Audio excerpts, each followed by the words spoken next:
Hey everyone, welcome to the channel. Well, the inflation numbers came out, the CPI, the Consumer Price Index, and it might not be time to pop the champagne yet, but it is time to put the bottle on ice and get ready to celebrate later in the year. Now we know the June number was probably artificially low. I mean, core inflation went down to 4.8%. That's the lowest it's been in 1 or 2 years. It seems like the core inflation has been over 5% forever. And the CPI headline inflation came down to 3%. It was 4% the month before. It came down a full 1%. But we think part of this was due to base rate effects, that inflation was unusually bad last June, and so that inflates the number and makes it look better. It doesn't inflate it, it deflates the number so that inflation doesn't look as bad this June as it did back then.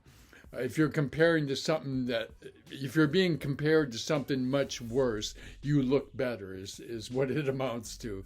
But we'll have just the opposite effect in August, because they had zero inflation last July, supposedly. And so that will make this July's numbers, which come out in August, that will make them look much worse than they really are. So again, I'm really getting into the day trading, and I'm day trading TQQQ, and I made $9,500 by buying 10,000 shares. I bought 5,000 the day before, and then 5,000 during Wednesday, the day they were released, and I made $9,500, which is a ridiculous amount of money to make in one day, day trading. Again, this is something I do. I don't think it's for everybody. I think most people are probably better off just trading the QQQ. If I had a job, I'm retired. If I had a job and I didn't have time to do day trading or short-term trading, I would put it into the QQQ. And I think it's fairly safe now. The VIX is low now. It's below 15. And that's usually a pretty safe zone to be in. So the bears have been outstandingly wrong, but don't make fun of them. We need the bears to continue to short so that they bring the prices down, so that we can buy stocks at a low price early in the day. They like to do it early in the morning, usually when they're in control of the market. But then later in the day, from 11 o'clock on, Eastern Standard Time, it usually picks up on those given days. At least I've noticed that. Other day traders have noticed that. And we want to thank the bears. In fact, we want to thank them so much. We could just squeeze them. We love them so much. But in this video, I'm going to talk about and show you videos that summarize the U.S. inflation, and then show you a short video of China's deflation. You know, is this a harbinger of what is to come, what could come? Believe me, deflation is much worse than inflation. So we want to be on guard for that. It's good when the inflation numbers come down, but in China's case, they're coming down too much. They're coming down so much that we believe they're in a recession. Here's a number that comes in even better than expected, and that's the CPI core on a month-over-month basis, just up by 0.2. The expectation was for 3. It was 4 last month, and that puts CPI core below the anticipated number at 4.8%. The forecast was for 5%. On a headline basis, we get a 0.2 move, also lower than anticipated, and that brings it down to a 3%. A year-over-year number. And, of course, these numbers are going to be the lowest since the pandemic, and the lowest we've seen in about 2.5 or 3 years. So good news overall. But, again, we want to warn everybody this is essentially a transitory kind of situation. Let me get you a couple numbers here quickly. Food up only 0.1. Remember, that was a big contributor a year or so ago. And energy prices up 0.6. tenths, gasoline up 1%. So all of these numbers are in spite of a rise in energy prices. Gasoline had fallen 5.6% last month. And then in terms of used cars and trucks, this is something everybody's been waiting for. Used cars and trucks down 0.5 on the month, and on a year-over-year basis, down 5.2%. So a quick turnaround in used car prices. Apparel prices up 0.2, and shelter prices dropped back a little bit, 0.4. I'll get you the number on rent of shelter, the one that is that matters to everybody, and we'll get the numbers on X services in just a second. Your thoughts as you dive into the economic data? Well, this is a bit better than anticipated, but it basically tells the same story that we thought about going into this meeting. We did see the first significant declines, I suppose you would call it, in shelter costs that have been propping up a lot of the inflation that we've had.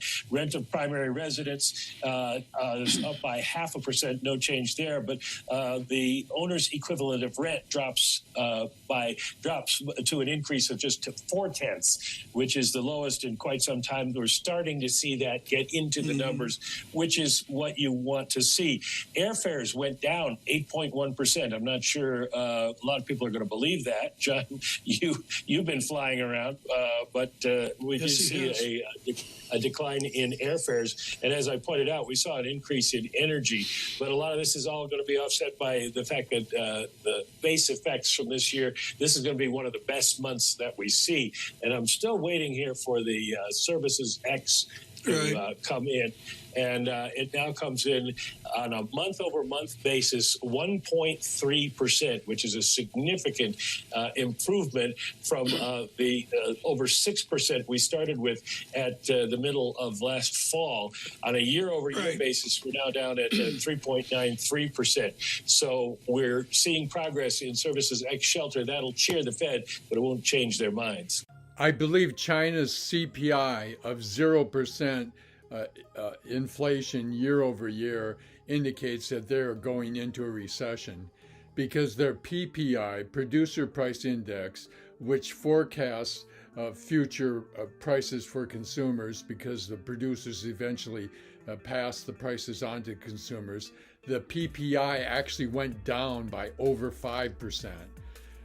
And this is getting so dramatic that the Chinese government is thinking of stimulating the economy. So we are fighting inflation. They are starting to fight deflation. And we better hope this is not a harbinger of things to come. It's okay if it comes somewhat, but not too much, right? Your initial reaction to these numbers? It's pretty bad. I mean, it reflects how weak the domestic economy is, right? And the risk of deflation is quite real, and we need to, carefully consider, how to address it, how to, change people's expectation, because this is, it's a bit of a downward sort of a negative feedback loop, right? Yeah. Do you feel like we're getting inflation expectations are now getting unanchored to the downside? Is that a real concern to have at this point, or are we just fear-mongering? Yeah, well, I think, the interesting thing is that the central bank published a survey, that quarterly survey, that shows basically expectations. They survey the depositors, and the expectation has been quite weak in terms of people's expectation for future income, about their job security. So that reflects, probably the inflation expectation is also quite weak, right? So it's all driven by weak domestic demand, and if people's wage growth is not going up, then people worry about inflation down the road. Yeah. Is this a short-term story, or do you think this is? I still think this is short-term story. I think that the government can still do something in the second half of the year and push up domestic demand. That the stimulus that we've been talking about, I don't think the government will do a very aggressive one, but I think gradually they're moving in the right direction. They cut interest rates and so on, right?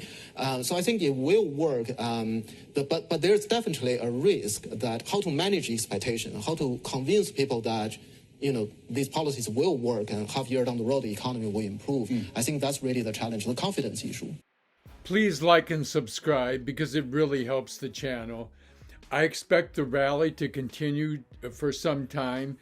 It'll start to ease up and become more variable as we approach July 26, which is when the Fed is going to increase the interest rate by another 0.25% by over a 90% probability. Thanks for listening and watching. Be good. Be be calm. Things are not as bad as the bears are making out. Don't be misled by the bears. We've had so much bad news the last couple of years. It's time we get some good news, and we're starting to get it. But we don't want to be misled from our previous experience of the last couple of years being as bad as they've been. Times are looking better. I think we're likely to go forward and make progress now. We've been through enough. Thank you.